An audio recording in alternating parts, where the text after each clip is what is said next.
कोई प्रोजेक्ट आप एक्सेप्ट करेंगे या फिर रिजेक्ट करेंगे, इसका डिसीजन आप एनपीवी यानी कि नेट प्रेजेंट वैल्यू से ले सकते हैं। अब नेट प्रेजेंट वैल्यू यानी कि एनपीवी क्या है?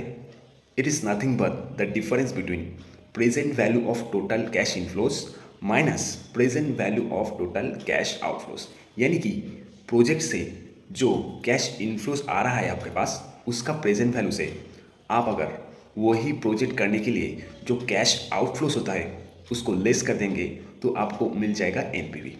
अब एनपीवी का जो सम्स है उसमें डिस्काउंटिंग फैक्टर यूज़ करेंगे प्रेजेंट वैल्यू कैलकुलेट करने के लिए।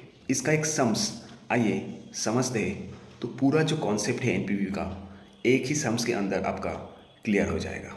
देखो पहले यहाँ पे एनपीवी का फॉर्मूला दिया हुआ है, that is present value of total cash inflows minus present value of total cash outflows.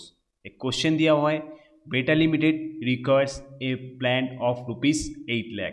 यही है कैश आउटफ्लो यानी कि ₹8 lakh, having life 5 years and scrap value of ₹1 lakh. Scrap value मतलब मशीन का यूजफुल लाइफ के बाद जितने में एसेट सेल होता है, that is the scrap value. यहाँ पे है 1 lakh for its upcoming project. अब देखो profit before depreciation and tax दिया हुआ है ईयर 1 से लेके ईयर 5 तक। टैक्स रेट बोला है 30%। कॉस्ट ऑफ कैपिटल जो कि प्रेजेंट वैल्यू कैलकुलेट करने के लिए चाहिए होगा वो है 12%। अब एनपीवी यानी कि नेट प्रेजेंट वैल्यू प्रोजेक्ट का कैलकुलेट करना है। देखो सॉल्यूशन में यह पर 5 साल का अलग अलग से कैलकुलेट किया हुआ है। तो पहले profit before depreciation and tax लेंगे हर एक ईयर का, उसके बाद लेस करेंगे डिप्रिसिएशन। कौन से formula? The formula of straight line method, that is cost minus scrap value divided by the number of years, यानी कि 8 lakh minus 1 lakh divided by 5। तो हर साल 1,40,000 लेस करेंगे तो आ जाएगा पीबीटी यानी कि प्रॉफिट बिफोर टैक्स।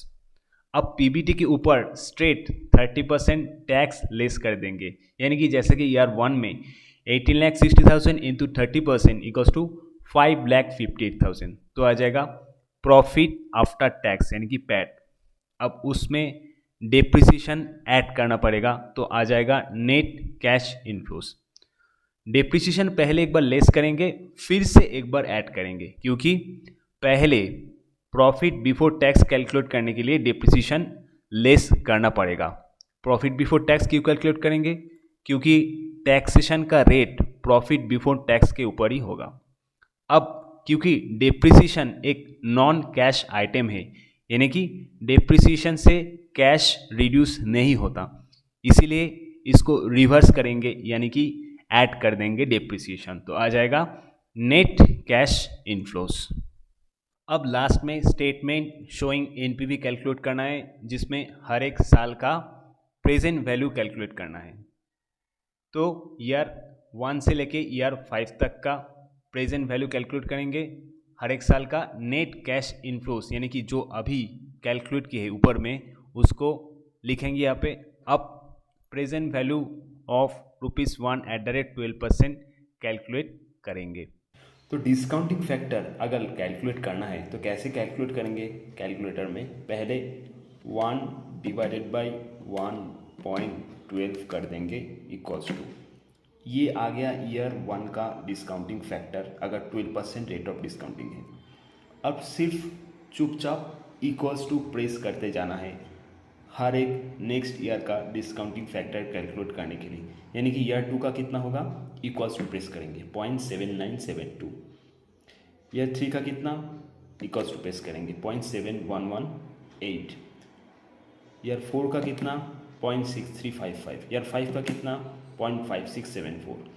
तो पहले 1 डिवाइडेड बाई 1.12 करके सिर्फ इक्वल्स टू प्रेस करना है आपको, तो 5 साल का डिस्काउंटिंग फैक्टर आ जाएगा।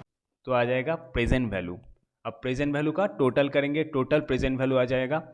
इससे लेस करेंगे इनिशियल इन्वेस्टमेंट, मतलब जो प्लांट एंड मशीनरी का कॉस्ट था that is 8 lakh, that is the cash outflow actually.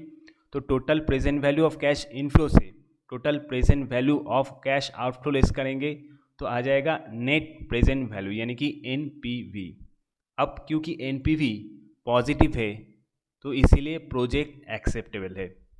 और एक चीज़ यहाँ पे ईयर 5 में 1 लाख का स्क्रैप वैल्यू भी ऐड करेंगे, क्योंकि स्क्रैप वैल्यू से at the end of 5th year cash inflow हो रहा है। तो इसका जो प्रेजेंट वैल्यू है 56,740, इसको भी ऐड करेंगे कैश इनफ्लो के साथ।